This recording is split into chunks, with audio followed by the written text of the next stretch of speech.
Yeah. So I could waive it, but I think I've lent it to someone else who wanted to get to print. So it's not published yet? It is published. It's out. It's out. It should be in. There's 2 books I'd recommend. One is 6 Degrees by Mark Lynas, spelled S-I-X. And the other one's George Monbiot's book Heat. What Mark Lynas has done is he's sat in the basement of a scientific reference library, taken every single scientific scientific paper on climate change, the paleoarchaeology looking at past climates in the Earth, and the future predictions done from climate modelling, put them all in a massive spreadsheet and said, right, so this is what's going to happen if we get 1 degree of warming, this is what's going to happen if we get 2 degrees of warming, all the way up to 6 degrees, and it's really sobering reading. We're already committed to 1 degree of warming in that there's already so much CO2 in the atmosphere that there's going to be another 1 degree of warming no matter what we do, even if we all stopped emitting CO2 tomorrow. He has a look at what that would mean. It means things like a massive drying of sub-Saharan Africa, and it means a massive drying of Middle Eastern America, I think it is. There's massive desertification going to go on in a prime agricultural belt of America within the next 50 years, which they don't seem to be unduly concerned about. You're going to have strong stresses on wildlife, and the problem with the speed of the warming is that we've released such an enormously artificial burp of CO2 in terms of the life of the climate that it's got to be incredibly fast. And we've also had such an impact on the world's surface already that the wildlife that would need to shift northwards, it needs to shift its climatic zones northwards. It's going to find it quite difficult to do that because it seems like motorways and cities built in the way. A lot of the wildlife that we've currently got is isolated in pockets. So you've got a double whammy there. We've got like the general degradation of the Earth's environment, and then you've got this artificially forced rapid climate change, which is going to have really bad effects on species. But the really bad things start to kick in after you get 2 degrees of warming or more. Because after the Earth's warmed to 2 degrees, then the Amazon rainforest dies. And that will release about as much CO2 into the atmosphere as the current CO2 emission. I can't remember exactly what it is, but it's a massive amount, like you can imagine. So here we are burning all the oil, but then burn the Amazon rainforest, and then you've got further potentially negative feedbacks is that once you start to destabilise the permafrost layers in Siberia, you start to get massive releases of methane, all the way up to the most potentially destructive feedback of all is that there's methane hydrates, which are like this weird methane ice cream, which exists underneath the ocean floors. It's formed by methane being at low temperature and under high pressure.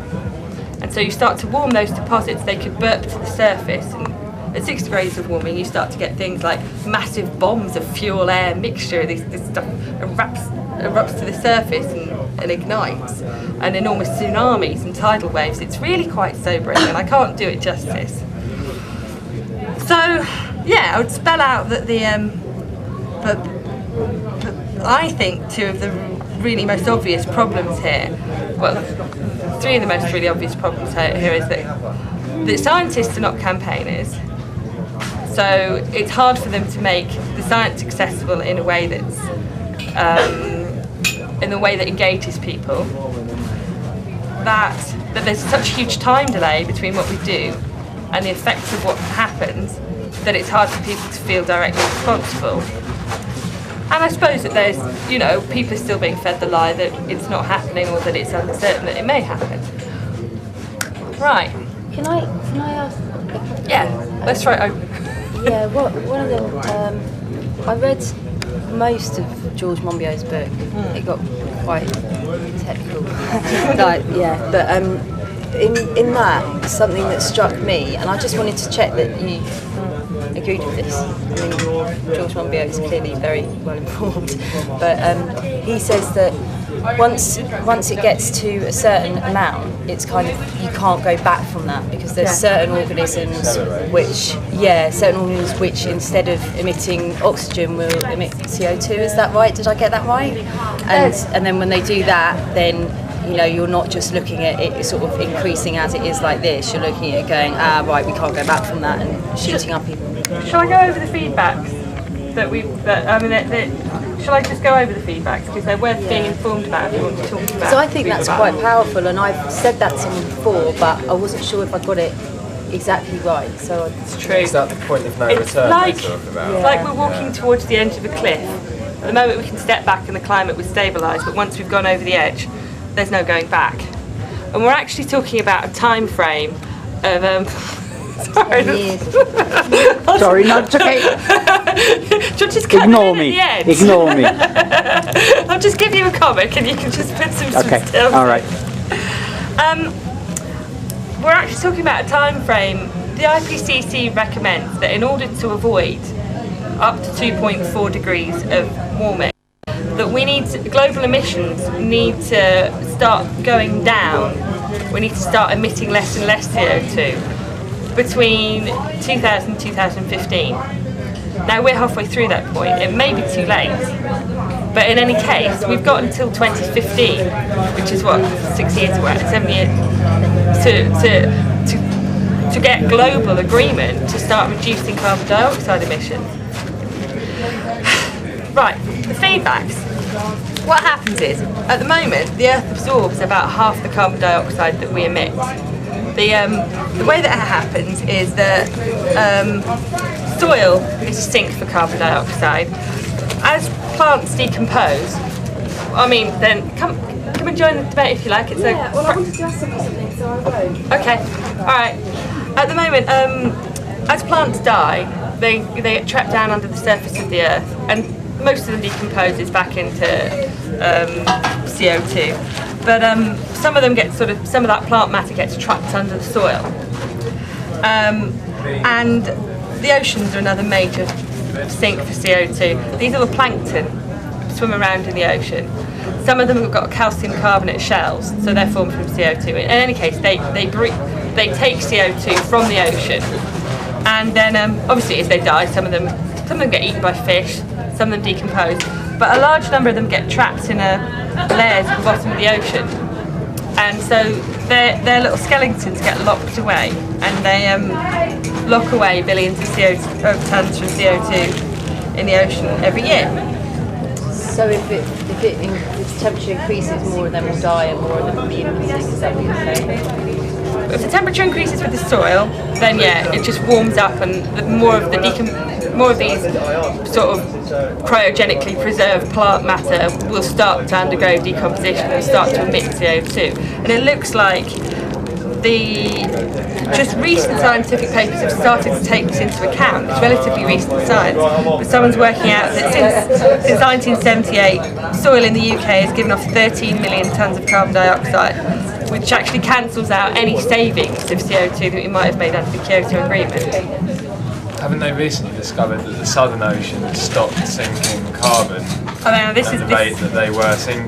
it was sinking at. I read a report in the paper the other day saying they think that the Southern Ocean, as a result of increases in China and India in places, is already heating up too much to sink carbon, and it's one of the biggest carbon sinks they thought that we had. This comes back to the plankton.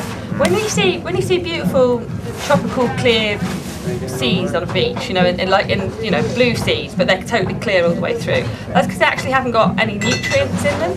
When you see murky green seas off the coast of England, it's not because it's actually full of plankton and nutrients and algae that's all stirred up through it. And the reason why that happens is that the strong deep currents bring mineral nutrients to the surface, and carbon dioxide mixes in well. Whereas when you've got hot seas, the carbon dioxide rich layer of water sort of stays floating at the top. The nutrients at the bottom don't mix, and the plankton don't end up having anything to feed on. So it's already happening, the stratification of the ocean's happening. You're getting increased heating of the top layer, plankton's not forming. And the second thing that increasing carbon dioxide is doing to the environment is that it's turning the oceans acidic. Like CO2, if you dissolve it in water, forms carbonic acid. It's the same reason why if you drink carbonated water it tastes ever so tingly or sour on your tongue. It's actually slightly acidic, not very good for your teeth. And because a large number of the plankton forms have got little shells on the outside of them, basically everything that's got a shell that forms from calcium carbonate lime shell in the sea is going to find it harder and harder to start to form those shells, and that's going to that's basically going to mean large numbers are going to die off. Now that would be enough of a reason not to increase the CO2 levels in the environment, even if it didn't warm the planet up, because it's going to mean that there's going to be a massive breakdown in the food chain in the oceans, and we do depend on that to live, and so many other creatures do as well. So and that's not something we can change. It's not like we can go and dump a load of chalk in the ocean. Like, this is permanent, and it's like a really major thing. So those are the two ways that those sinks and all, are potentially being adversely affected. I mean, if it gets hot enough, like CO2 could actually start bubbling out of the ocean, which goes, haha, behold the triumph of capitalism over nature, I have transformed the seas into Coca-Cola. It could actually start to bubble out, which might be quite fucked. I mean, and then trees, there is an argument that more carbon dioxide in the atmosphere is actually going to help plants to grow better because they grow with CO2.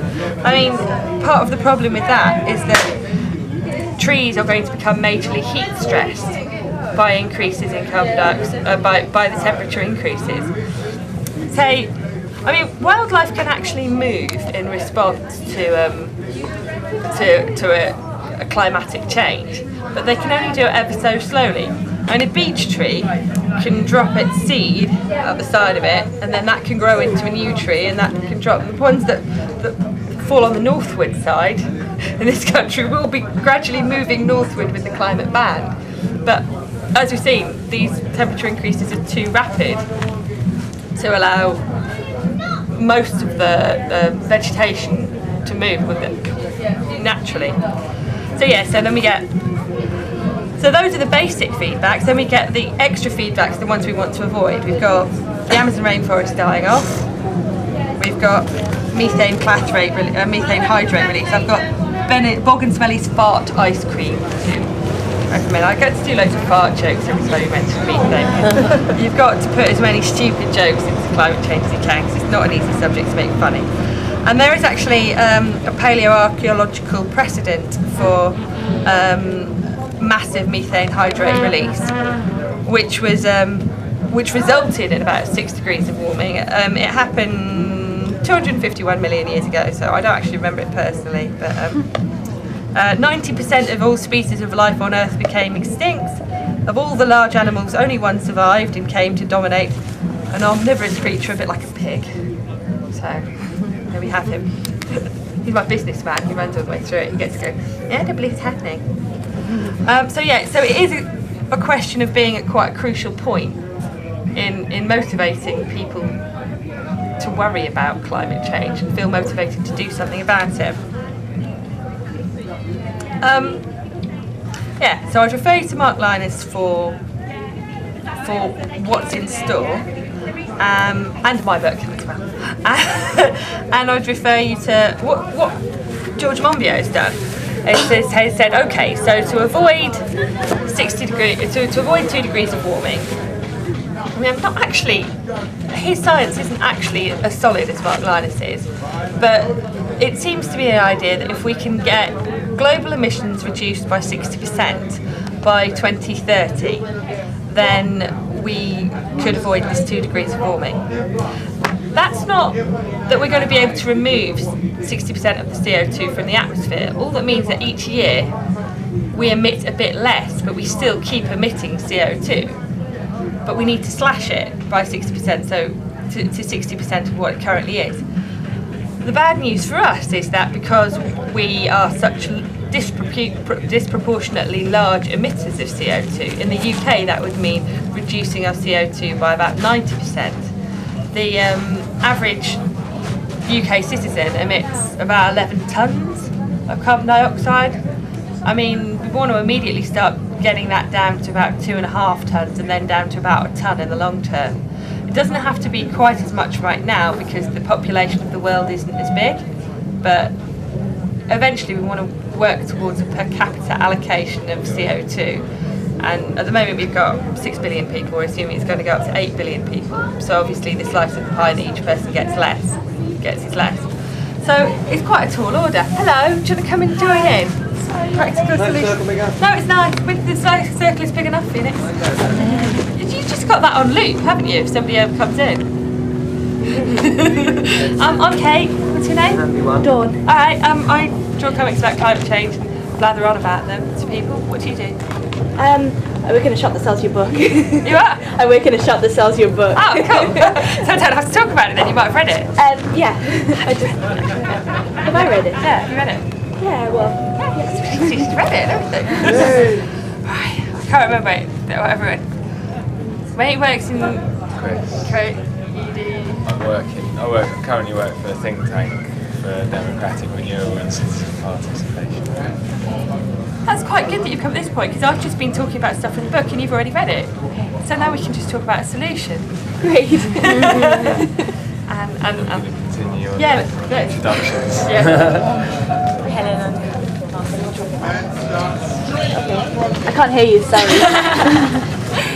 Do you guys want to come and join in? Practical solutions to climate change? I'm doing tropical agriculture. Oh, okay. I'm Rosie. I've just finished being a student. Just doing random jobs. I'm Zoe. I'm doing some research for a natural history museum. I'm Kat and I work for the Quakers doing peace things and I help coordinate the World Naked Bike Ride in London. Okay. Which is an environmental protest and not just a load of mad people cycling around naked. Either way, it's great. Yeah. There's a reason behind it. Okay, well, I'm not sure how to steer the debate at this point. When you were talking about we need to get down to 60% of what we're currently putting out, in terms of dates, what are we talking about? Because the government, I mean, we could start talking about their climate change bill and what they're planning to do, and talk about whether that's going to happen and if it's enough and by when. Because that's coming up. There's a consultation. The government has published a draft climate change bill, which is their answer to how we're going to deal as a country with climate change.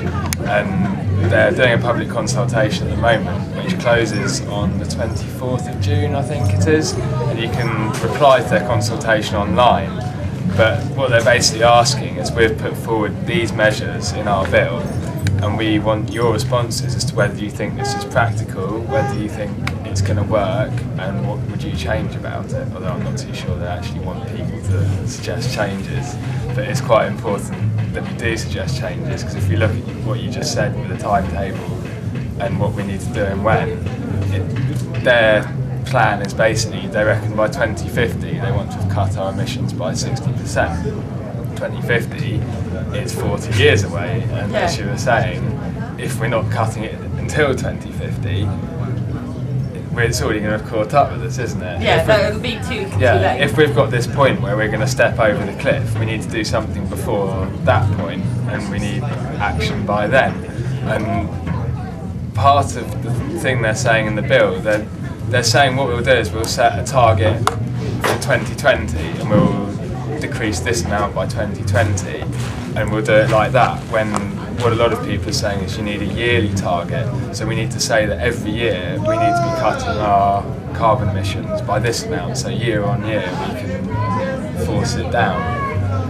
Yeah, yearly targets would seem to be the essential thing, that if the bill doesn't have it, it's not going to have any effect at all. And then they'll only have to check in like in 20 years' time and then go, oops, we're not on target, we better just reduce the targets a bit so that we can reach them. That's exactly it. It's a question of responsibility. And then Friends of the Earth are currently saying, oh, we want 3% decrease per year. But again, 3% decrease per year isn't even going to take you to 60% cut by 2030. And what we should be arguing for global equity is a 90% cut by 2030. So that's what you think we need, is a 90% cut by 2030? Yeah, rather that's than 60% by globally. 2050? yes. I mean, it's because what you need is a global. That's in the. I can't think. I'm doing workshop. I mean, I don't know about anyone else, but I'm kind of feel quite happy with the. I mean, I'm not saying I know it all, but I feel quite happy with the science. And I mean, I've read George Monbiot's book, as I say, and I'm happy to accept that actually what we do need is the 90% global cut. By 60% global cut is a 90%. Sorry, 60% and 90% for us. Yeah. And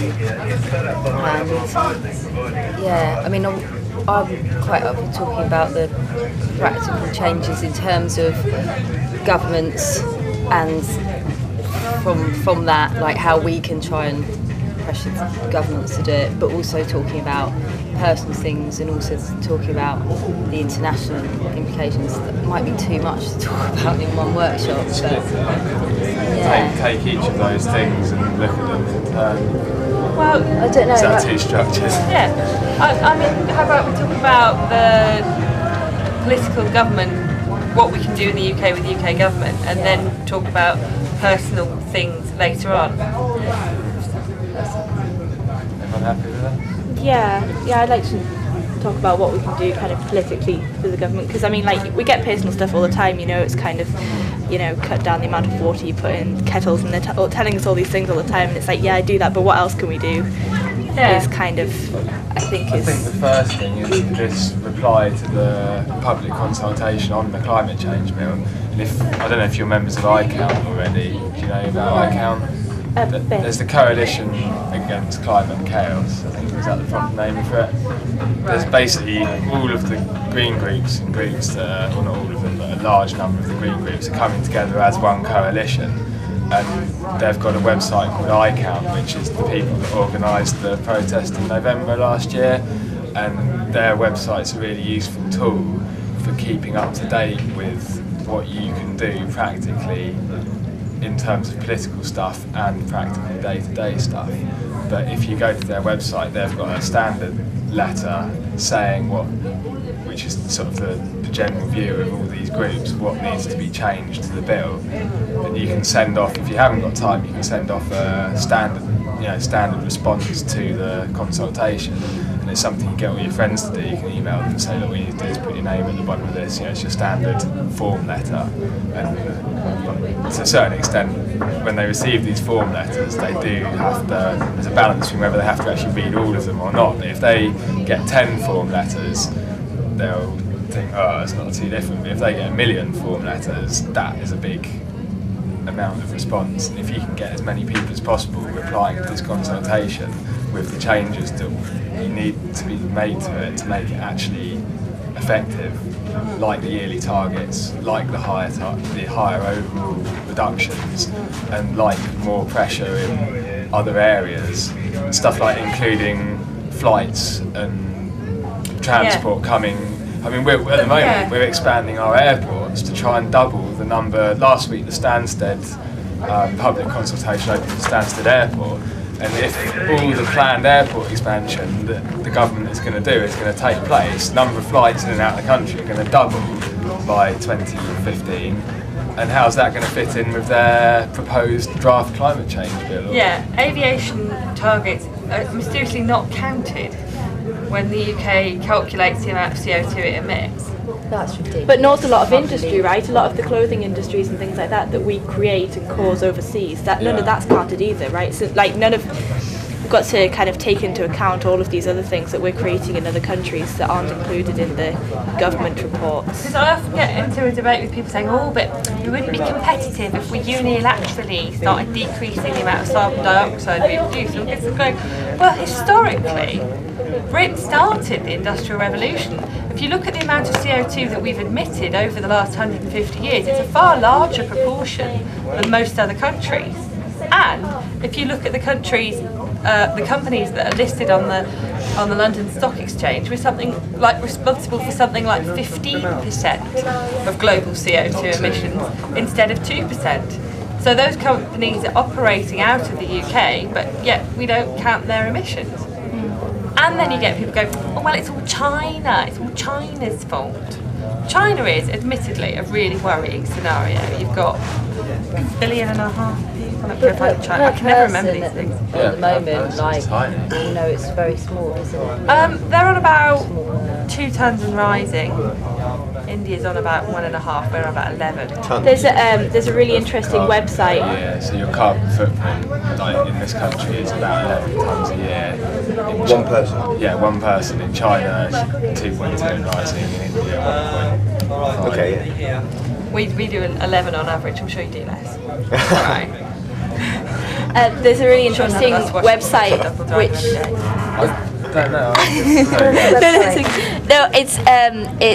It's like a map of the world, and as you kind of like take the arrow over it, it'll tell you facts on the country, like like the population, but also the main thing is telling you how much CO2 is created, kind of like per person in that country, and it tells you like the number of deaths and the number of births and all that. I can't remember the website. It's I'm sure like if you searched for it's kind of like CO2 emissions, like world CO2 emissions or something, you'd be able to find it. It's like it's a really obvious one. I can't remember it right now. Yeah, I think you can get to it from the iCount website, but it's. And then like if you leave the window up and you go on and do other stuff on the internet and come back to it, it'll tell you overall how many more people there are in the world, like since the 25 minutes you've been on the internet, and how much CO2 has been emitted since you've been on the internet. And it's like you go back half an hour later, it's really disturbing. You should check it out. I think if you go on the iCount website you can link into it. Yeah, I mean the thing with China is I just say to people, well, what do you think they're making in all these factories with the new coal-fired power station every 5 days? Like, well, if you really care about it, boycott goods from China. Good luck. Well, just start buying more from charity shops. Really, I mean, I know like they're not like the entire solution, but rather than keeping buying new things, just buy from charity shops all the time. You can get, it depends where you live, but you can, especially like in Bristol where I am. In towns it's easier. Hang on. Those personal solutions, we're allowed to talk about that in. Oh, okay. I think the website is something like Earth Footprint or Earth Foot or something like that. Let's talk about the political situation within the UK. I mean, does anyone here know anything about the Green Party? Because I sure as hell don't. Hello, do you know anything about the Green Party? I've got some ideas. Before I did what I'm doing currently, I'm actually a member of the Liberal Democrats on the basis that out of the 3 main parties, they're the only party that's taken climate change seriously for a long period of time. And they're the only party, I think, that have got decent environmental policy. And their policy is using green taxes to bring down, which I think is something the Green Party also suggests. But in terms of being able to give you the Green Party's entire policies, it's a bit difficult. I can't remember if they're still doing this. The Green Party previously used to think that we actually, part of the argument is about economic growth versus carbon emission cuts, and there's a school of thought which dominates the Western world, which is that economic growth is necessary for the well-being of citizens to continue, and you need to continue growing economically in order for people to continue living lives that are beneficial. And this comes from the idea that in certain countries, not ours, economic growth will improve the standard of living. And the idea, the sort of school of thought is that the richer you are, the richer everybody in the country is going to be. Whereas the Green Party... That's not true, like whichever one it was that said this is the cost of climate change, we carry on, and they actually showed that it's going to cost more, like to fix it all. That's looking at the economic price of climate change. That's not sort of looking at economic growth as a theory, there's a school of thought that thinks economic growth is the answer to all our problems. You let free markets continue to grow and everyone in the world will be able to live like we do now, which is in direct contrast with the theory that if everyone in the world lived like we did now, we need 5 planets to accommodate. But the Green Party have historically had a policy that we need to cut economic growth and cut back and downshift. That's me, that's really embarrassing. Whereas I think they might have changed that policy recently, I don't know. But I can't tell you in depth about their... But the kind of things that are being suggested are like green taxes. It's going really well, I really Give an example of a can't. Green taxes, basically you pay for the pollution that you cause. So you're paying, if you're driving a car, you pay a tax. It's taxes that would be put on stuff like fuel. So you're paying a green tax on your fuel. So if you use less fuel, instead of paying a fuel duty, you're paying green tax on it. So people that drive more, people that fly more, pay more taxes. So it's a disincentive. As to what it is, it's a disincentive rather than An incentive, yeah. I mean, I agree that there should be things like that because I think that not everyone is going to just sort of do it because they're thinking about it loads. You know, people are busy, they've got their lives, whatever. But I think that what there needs to be, and I know this is longer term, but there needs to be a huge education program or a change in the way that people think about, you know, what they do and just recognising that responsibility for, and I know this is getting a bit into personal things, but I went to a workshop last weekend about like veganism and climate change, and I'm not vegan, I'm not even vegetarian, but you know, things like that, like thinking about where your food comes from, so not just about becoming vegan because of all the land that it uses to feed an animal, blah blah blah, but also, you know, looking more locally, like, you know, thinking, where's this mango come from? Shit, this mango's travelled 2,000 miles to get here. That is highly political. But then, what the solution to that, or a solution to that, solution to that is carbon rationing. If you've got everyone, okay, for the massive social change, we need a war effort. What did they have in 1939 in Britain? They had everyone pulling together up by the bootstraps around the old piano, come on, we can do it, kind of an attitude. And if that attitude is there, and if it's motivated from the top down rather than from the bloody bottom up, then, you know, you'd have the situation where everyone's feeling like they're doing it together and pulling together.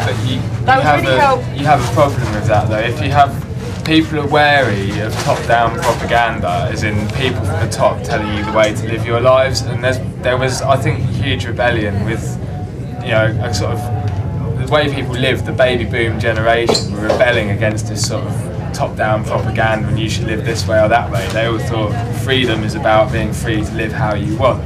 And I think culturally, coming back to what you're saying about personal impact, you're not, you know, your freedom is limited. You know, being free to do exactly what you want is not necessarily a freedom, because you have a debt to the society and the world that you live in, and your freedom is within those constraints, not unlimited. But then the carbon rationing, you do have freedom because you have freedom to trade your carbon. So you're talking about carbon trading? No, I'm talking about carbon rationing. Right. It's basically, you've got an allowance of however many tonnes of CO2 per year. Every time you do a transaction that involves the direct purchase of fossil fuels, whether it be buying gas to heat your home, or buying a Calagas cylinder, or buying fuel at a petrol station, then you have to hand over your smart card and you get your points deducted from it. So you have to, whether it be a monthly allowance or a yearly allowance, you have to control the amount that you buy. But you're free, if you don't spend all your points, to sell them to your neighbour. So you've got a financial incentive to use less CO2, and they've got a financial way to buy your extra credits from you. So it's a personal version of carbon trading. I'm not talking about a global version of carbon trading. So you do still have freedom, but you've got a financial incentive to reduce the amount of carbon that you use. This is what George Monbiot proposed. It's also what Lynas recommends is your solution. And then when you buy something like your mango from the Philippines or your pineapple from India, the carbon price of that product has already been added into it. So that way, products from China will become more expensive, products from the UK will become cheaper. And products grown in the UK, trucked to India to be packaged, and then trucked somewhere else to have the label put on them, and then trucked back to the UK. Would be very expensive. That would eliminate that kind of ludicrous thing that's happening at the moment. But I think top-down propaganda is. I mean, we fall for whatever you're calling it, propaganda, like every day, all the time, without even realising it. I think it's a good way. Sets the agenda, and I think. The government does use the media. Uses their PR machine to try and make us think in a certain way via the media, but it's all mediated, and the media is an extremely powerful entity when it comes to deciding whose messages come across And the media, what messages are. And the media is reliant on the advertising. Yeah. I mean, when you buy your newspaper, half the cover price, half the price that you pay goes to printing it. The other half of the money come from the people who are putting the adverts on the pages. Yeah. And it doesn't pay for any given newspaper or television station to alienate its target audience, which comes down to the fact that corporations pretty well control the way we live. It's a question of populism as well. You've got to sell papers, and like this whole sort of drift towards, in London you now get London Light free paper, and it really is light. There's hardly any news in there whatsoever, but people pick those up instead of buying the Evening Standard, which, although is still pretty entertainment style, does actually have some news in it. And you can shift more papers by entertaining to the masses. You can shift more papers by being populist, like the Sun, the Mirror, and entertaining than you can by telling it as it is. That's a career move, that is, though. Then you can start. Propaganda just means to disseminate. Yeah. It doesn't mean anything one way or the other. But it depends. But if you've got a method of doing it, sorry, I'm just going to say this. Yeah, that's right. A propaganda which is, I think, like exactly like this. Yeah. Or something like that, which is striking a non-statistical. It's all in there. You're going for a different vein. Yeah. This is about all I could ever really say about it. But you're going to hit it at a different angle. That's the chance you got against the different machine media. Interestingly, last month, Inconvenient Truth was distributed to every secondary school in the country, and now kids watch Inconvenient Truth as part of their standard education. But you need to educate the adult population as well. And how do you educate an adult population that are averse to having to be educated because they want their free time for leisure, not education? Thing is, I mean, you've got the money system and you've got television, and they're both incredibly powerful tools. If you had the means to... let's be honest, it's the oil companies and the car companies that are the problem here. Because the oil companies are the most powerful corporations on the planet. So what are they going to do? They're going to go, right, we'll stop selling oil. We're fine. And while we're at it, we'll stop selling coal as well. Okay. It was a bad idea. I've got an idea, which is one of the demands of the London World Naked Bike Ride, which is a ban on all car advertising. And that might sound really radical, but things do sound radical first. But if you think we've got the junk food advertising, why not have it's bad for your health. Like, they shouldn't be able to advertise, cars should not be advertised. Certainly 4x4 shouldn't be advertised. It's I think a ban on car advertising is a really good idea. Yeah. Well, that would be a relatively simple one to implement. But then, I mean, you've got the fact that the government signed into World Trade Agreements, which effectively tie its hands in favour of corporate interests. I think the banning of incandescent light bulbs is one. I think they've managed to do it in Australia, but when the UK Environment Minister was asked, why don't we ban ordinary light bulbs so you can only buy low energy light bulbs, thereby saving X billion tonnes of carbon every year. X billion, I don't remember how many tonnes of carbon, so I'm not very good at figures. But he said that it would be unfair under global... He was unable to do it under global trade agreements because it would be unfair to the light bulb manufacturers who only make the incandescent light bulbs. So you've got the fact that the agenda's kind of already set, and where is the political will seriously challenge these things. That's the same with the aviation industry, isn't it? Why don't you want to cut? Why don't you, if you've got control of how many flights come in and out of your country, why don't you want to cut them? Because you've got all these extremely rich aviation lobbies going, but aviation is economic growth, and you want economic growth because that's how you're going to keep people voting for you, because the more wealthy the country is, the happier they are, and they'll vote for you again. Yep. And then you've got the concrete industry. But this is kind of where the British democracy Asphalt comes into Alliance. it as well, though. People, as a government, you're trying to get re-voted in, and you don't want to do anything that's going to upset your population so much, they're not going to vote for you again. And you remember the oil blockades, or the petrol station blockades in 2000? The last time this government tried putting a heavier tax on something for an environmental purpose, it caused, when you try and stop people driving, you try and cut down the amount, or charge them more for the petrol. And it's the same with the road pricing schemes. All of a sudden, motorists can be one of the most powerful lobby groups when it comes to getting up in arms and going, you can't do that. You can't stop us driving. You can't stop us driving. And they lobby in their masses, and all of a sudden they all get, it's a democracy, and I'm going to get involved because I want to be able to drive. And that's one of the problems with a democracy, is if you want to get voted in again, you've got a kind of populist agenda that you end up having to... So we have to convince the majority of the population that they want an end to their consumer lifestyle now, so that they avoid massive climate change in the future, even though they're not particularly well educated about it. Which is where the education thing is an extremely important part of it. It has to go hand, if you're going to have these green taxes or whatever, it has to go hand in hand with educating people, because, as you rightly say, if you do have these sort of measures that are seen as top-down, forcing people to do things, they're not going to do it unless they feel, unless they're aware of, the bigger impact and sort of trying to get people to take responsibility for that.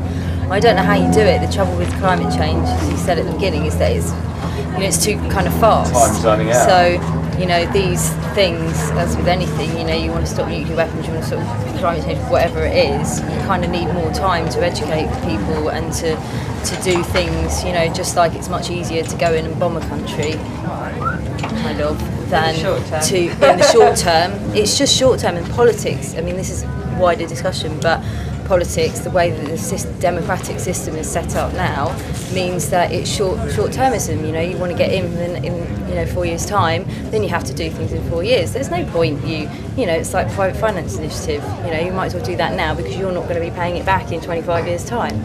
But part of that is if you get the yearly targets, if the government passes a climate change bill, and if that climate change bill gets cross-party consensus, none of them are going to be able to turn around, and if it's got yearly targets, none of them are going to be able to turn around in 5 years' time, having been voted in, and say, well, actually, yes, we did vote for that, but we're going to change it, because everyone can hold them to account and say, well, you voted for it, and this is a group thing. And there is actually all this sort of out-greening each other. You watch David Cameron, who's supposedly cycling to work even though his shoes are coming behind him in his Lexus. All this competition to out-green each other at the moment is actually a positive thing, and it shows that politicians do feel they have to be green to get the votes. There is some positive moves in this direction taking place. What about something like, don't want to go off track, but with Tesco, there was Tony Blair was saying how we're not going to go that way of the supermarket, and making that very clear. Obviously, people don't want to go. My parents don't want to go. Tesco's bad thing. And of course, that's all very much in the news. And then there's a silence where, behind the scenes, the Lord of Tesco is making a deal with them, giving lots of money to the Labour Party. Nothing is said, and the Tesco's start coming in. Never mind what people were actually saying, and never mind what people actually, were told, or anything like that. There's another issue. I don't know how you deal with that. There's another issue that's going on in different ways, which is the same thing as the airports. There's the government's basically looking to introduce, in fact they might already have done it, a new planning bill, which basically is going to take the control out of planning out of local government hands and put it into central government, and they'll have their say as to whether you get a new airport or whether. So it's going to be a central consultation, which is going to make it easier for them to streamline the projects they want to carry out, which is not necessarily a good thing.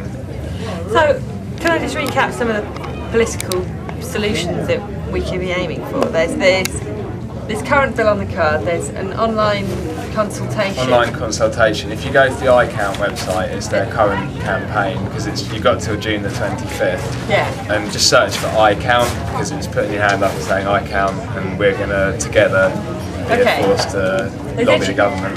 There's education. There's educating ourselves about climate change, educating others about climate change. Buying thousands of copies of my book. But that could go to schools. This go to every school in the country? I don't know. Good question. You should You actually. haven't got as much money as what's No, Yeah, I think. you see, in the 1990s, no, I'm digressing, but in the 1990s, Al Gore was Vice President of the United States of America. I was up a tree in the Newbury bypass. Who do you trust on climate change? To be honest, I think he wasn't able to. Hang on, I'm still recapping. Yeah, go on. Okay. There's definite targets and curbs on climate change on CO2 emissions by a particular time, 90% of us. There's contraction and convergence, which we haven't really talked about, which is a global mechanism for bringing countries together to tackle climate change. There's carbon rationing as an idea that people need to talk about and hopefully implement within the next 7 years.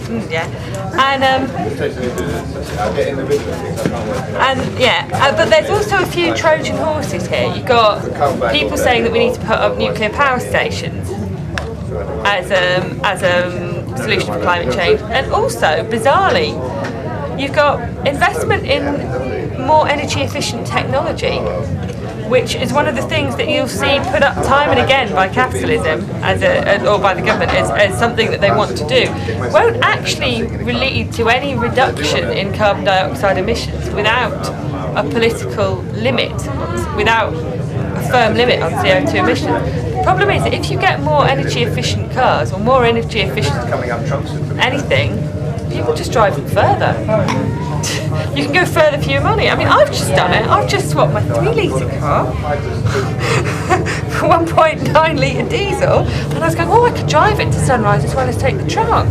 Then I could have my stuff in the back of it. I think you've got a bit of a thing with cars. I think you do need.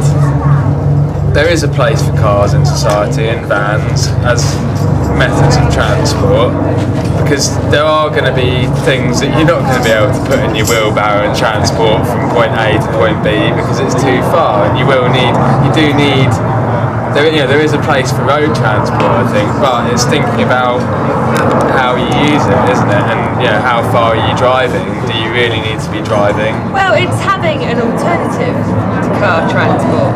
I mean, as in public transport, as in affordable public transport. Yeah. I have stood on the station of train stations going, my God, here I am 5 hours later on the third cancelled train to be squashed in with no guarantee of the seat, and I've just spent the same amount of money on this as I could have bought a car with. Do you know what I mean? Who feels like a mug? Can we hear from people happy to speak much about what you feel about UK political solutions or targets or anything on the debate so far? Any questions? You get sick of hearing it from me all the time, don't you? Just listening, enjoying listening at the moment. I just always dominate conversations. Sustaining. I haven't got round to it yet, right?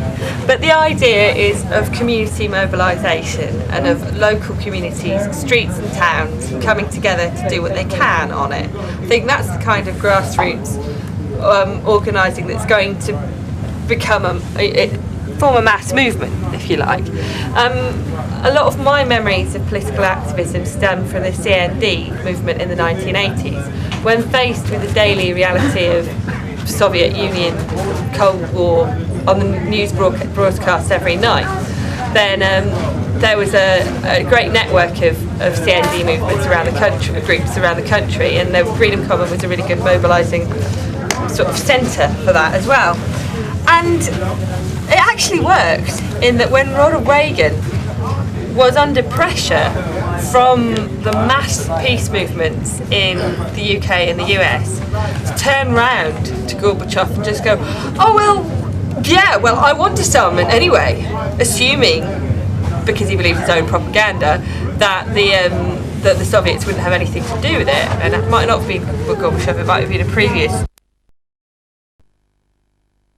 But it was a real example of how community groups can move things on an international stage. I mean, I face a big contradiction here. I mean, I believe in practicing anarchy in my own life, in trying to work with other people. It takes me a long time to learn this one, listen to other people instead of just shouting them down. Definition of anarchy, in a way. I think I just gave it. It is sort of working with people. Yeah, that was kind of it. But actually, when it comes to climate change, I found myself going, strong national leadership on the international stage. That's just not what I believe in, but it seems to be the only mechanism to get it to work. Yeah, at the moment, you've got a national government where the Conservatives and they've got the Conservatives and you've got the Conservatives light. Do you know what I mean? I think you need a combination of the two, basically. As with everything, there's never one solution. There's lots of solutions, there's lots of alternatives working together. There is encouraging noises being made in politics generally at the moment.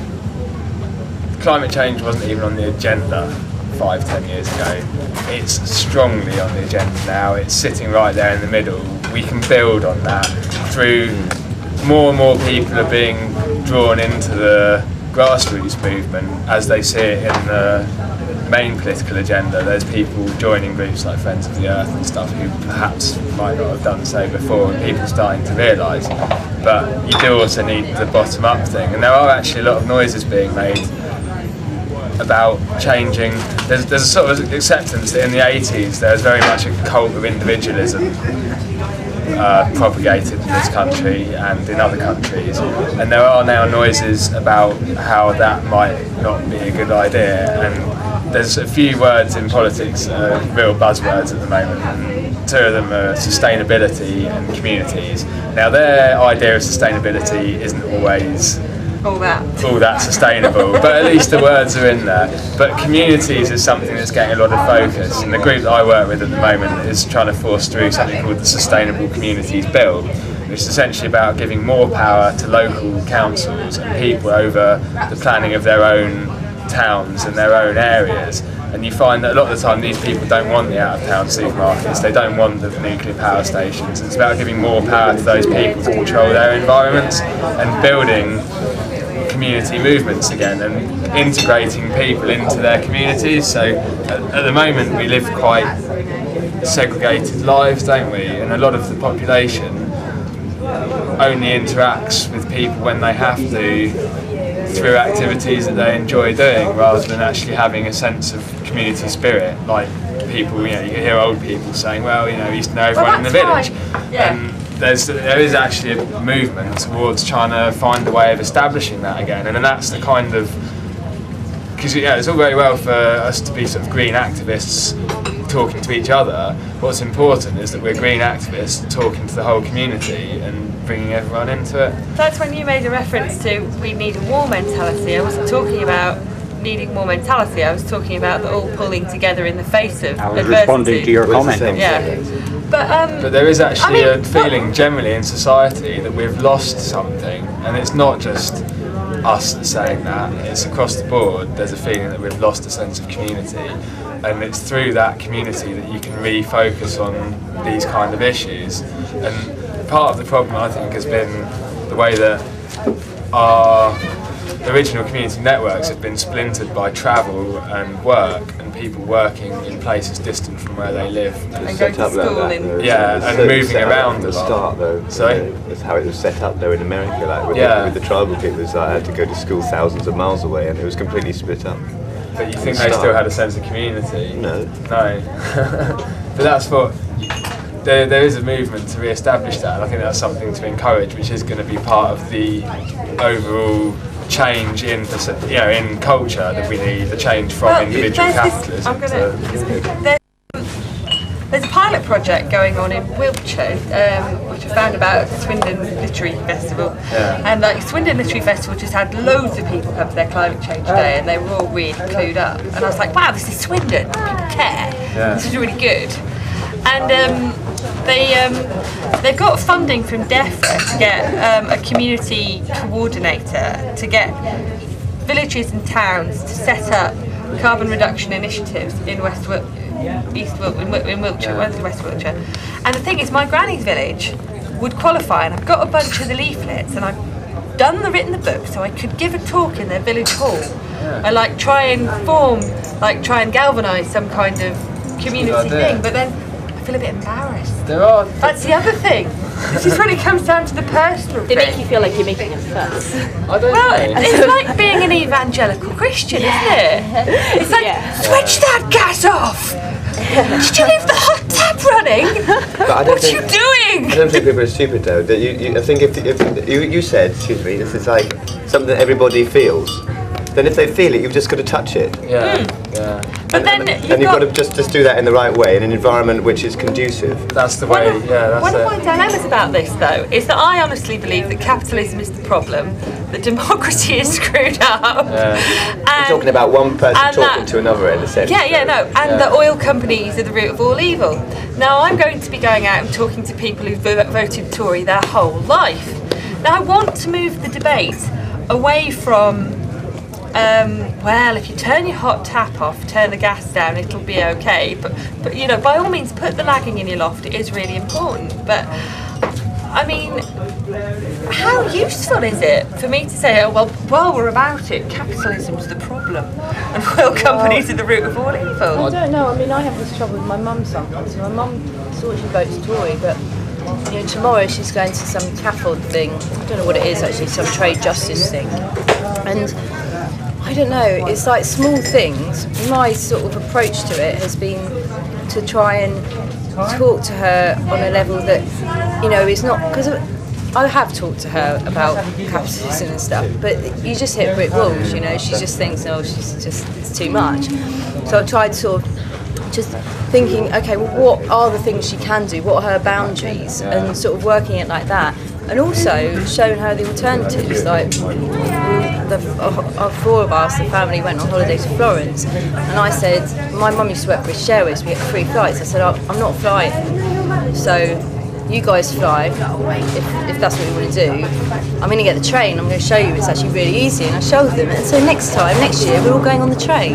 So I've sort of tried a combination of sort of working out what the boundaries are, and I think, you know, if you're going to go into a village hall and talk to basically people that will vote Conservative all their lives, you've got to find that bit, because it's a fine line. And getting back to this hippie fascism thing, part of me feels like, yeah, you know, we've got to just, this is such a serious issue, you've just got to do it. But also as a kind of peace activist, and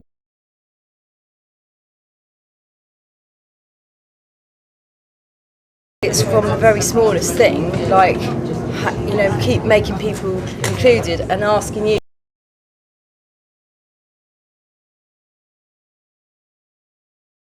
It's from the very smallest thing, like, you know, keep making people included and asking you, did you have anything to offer? Do you know what I mean? Like, from those really tiny things, like trying to make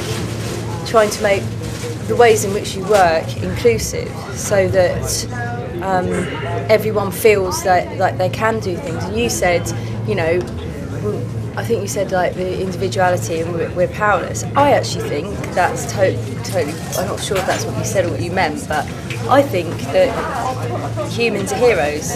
So I don't know if you know, Paradox has got a poem, Humans are Heroes, and I think we all have got this amazing power, and I think a lot of what society does is tells us that we haven't. And I know this sounds hugely idealistic, but I know climate change is one of these things that's happening very quickly, but I believe very strongly that the way to get to work these things is actually to do it collectively and working together and in ways that include people, because if you don't do that, you're going to come out at the end with a system that doesn't include people properly and so is not equipped to tackle challenges together collectively, like climate change. But as I say, I still, although I'm optimistic in that way, I still feel fairly pessimistic, because, you know, how long is it going to take to change the entire world system when you've got about 20 years? I think it just inspired me.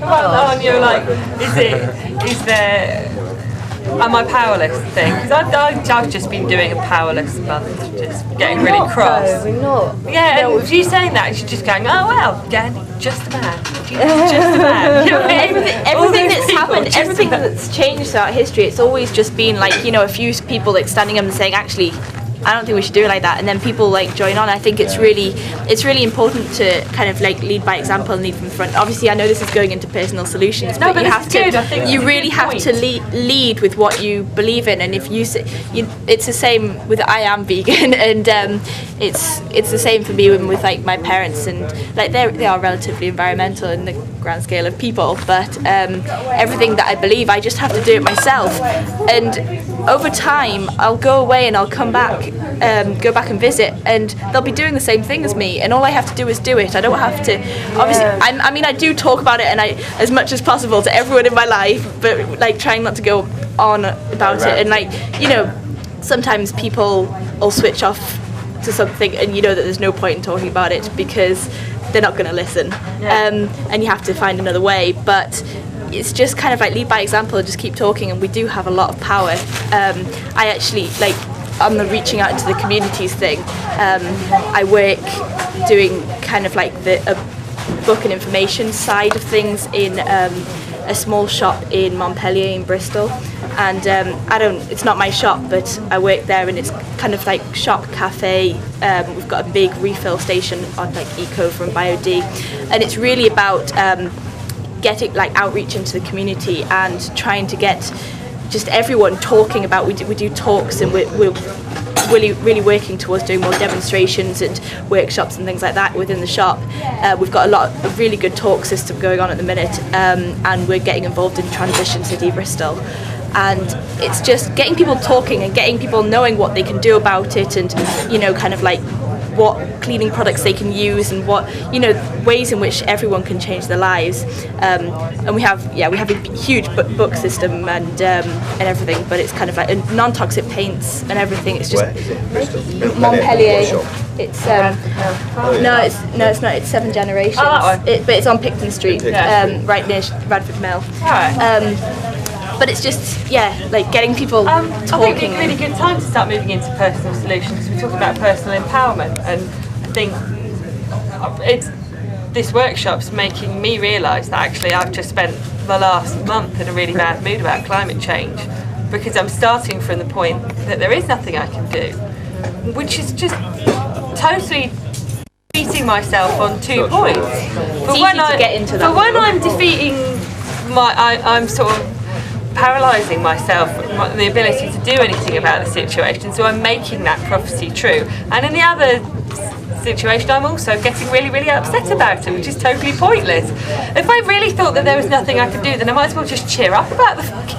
Do you know what I mean? Like, it's totally silly to do both. One, really care, and two, think you can do nothing. You really have to believe that you can do something if you're going to care.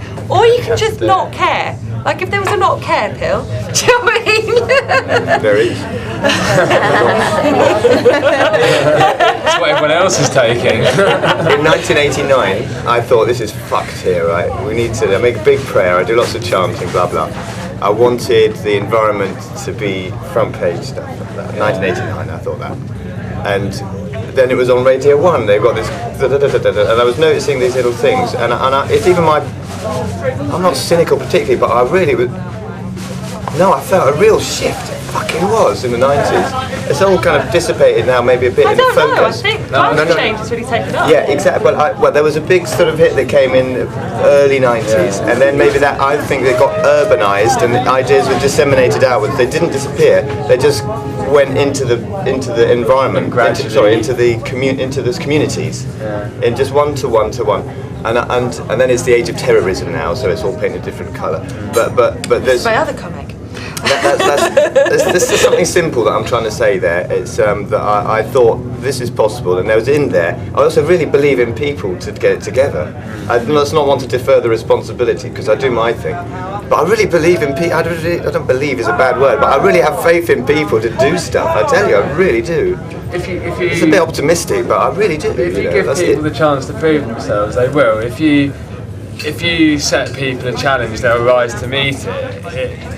you got to do it in the right way, but people do have the ability to I've seen it act happen. positively if you give them the right stimulus. Yes. So maybe the whole thing about what you can do about practical solutions to climate change, because it comes back to reducing your personal carbon footprint, which is a relatively easy thing to calculate. If you don't know, there's a little handy calculator in the back of my book here. And with this page.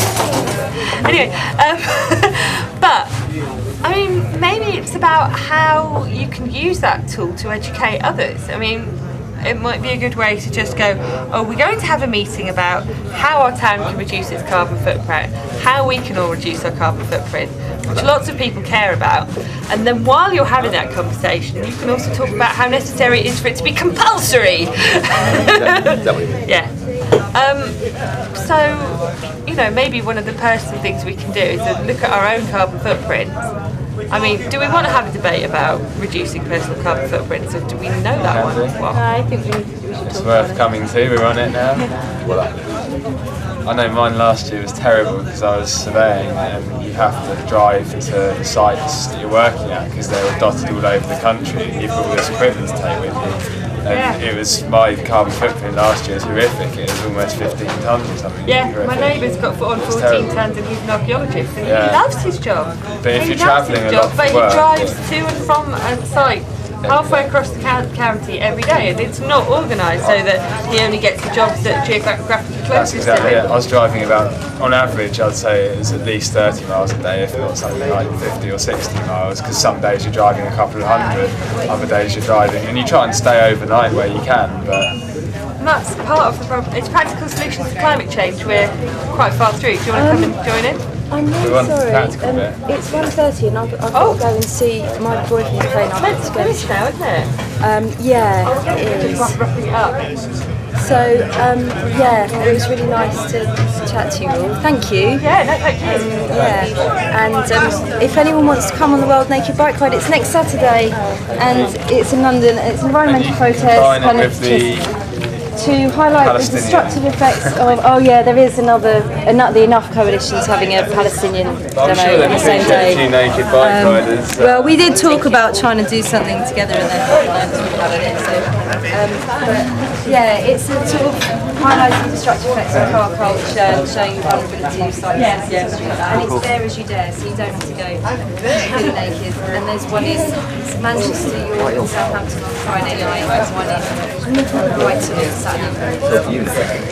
Shall we wrap it up? Because my son's. Do we feel that we're relatively clear about something to take forward from this?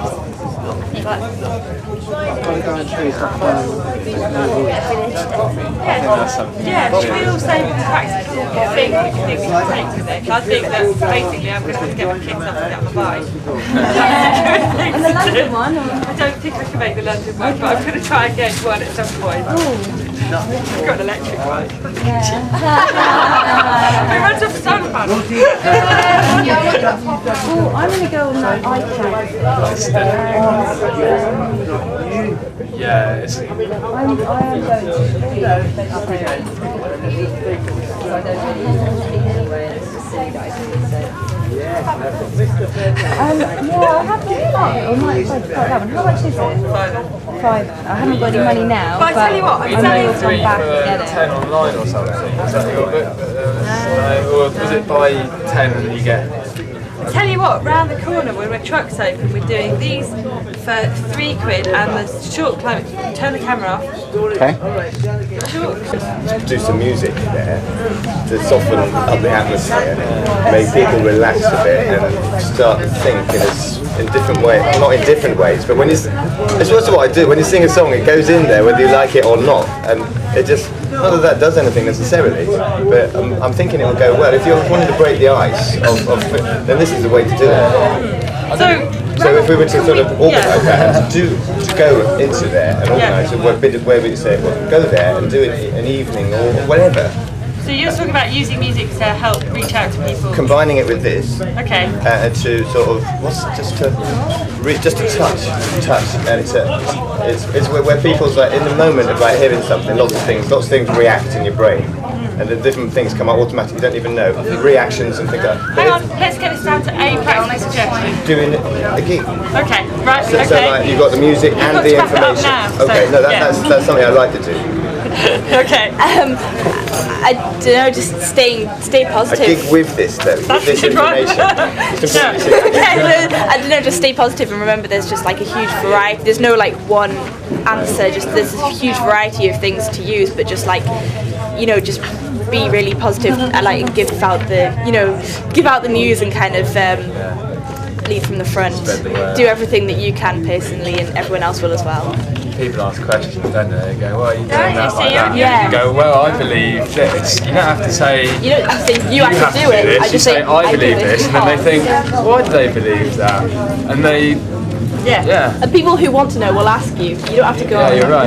rant. People who want to know will ask you. You People can will tell them pick up about on it. it, won't they? Okay. Yeah, like I said, we're going to try and get together. Be more active about Be more active. doing something. And I cycle to work most days, even but when it's raining I don't, but maybe I will.